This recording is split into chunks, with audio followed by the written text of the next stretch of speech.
Sosok Haja Ayun Sri Harahap, istri dari Menteri Pertanian Republik Indonesia, Syahrul Yassin Limpo, jarang diketahui publik.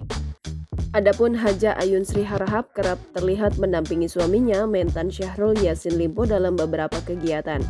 Lalu bagaimana sosok Haja Ayun Sri Harahap lebih dekat? Diketahui, Haja Ayun Sri Harahap merupakan lulusan bidang kedokteran gigi dengan gelar DRG yang disandang di namanya.